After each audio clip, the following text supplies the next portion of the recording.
Iran Israel మధ్య భీకర పరిస్థితులు కొనసాగుతున్నాయి. డైరెక్ట్ గా యుద్ధాన్ని చూసి హడలెత్తిపోతున్నారు ఇజ్రాయెల్లోని తెలుగువారు.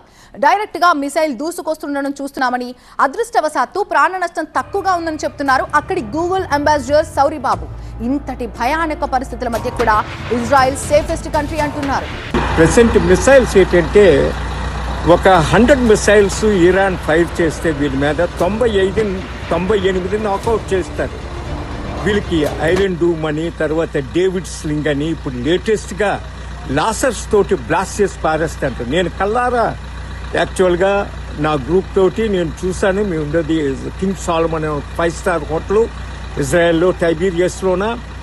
అక్కడ ఏంటంటే మా కళ్ళ ముందే ఈ మిసైల్స్ వస్తుంటే ఇజ్రాయలీ ఈ ఐరన్ డూమ్ సిస్టము ఇవన్నీ కూడా ఎలాగ బ్లాస్ట్ చేస్తుందో మా కళ్ళతో చూసాం. కొన్ని డెర్బీస్ కిందన పడతాయి. ఈ దేశంలో సైరన్లు మోగ్గానే మొత్తం దేశం అంతా మొబైల్స్ అన్నిటికీ కూడా వార్నింగ్స్ వస్తాయి. టక్ టక్ మన బీప్ సౌండ్లతోటి రెడీ అని బంకర్స్లోకి వెళ్ళిపోతారు. అందుకు ఎక్కడైనా ఆ పేలిపోయిన మిసైల్ పీసులు పడి ఎక్కడైనా రోడ్డు మీద ఉన్నోళ్ళకి తగలాలి తప్ప, లేదంటే మట్టుకు జననష్టం మట్టుకు ఇక్కడ లేదు.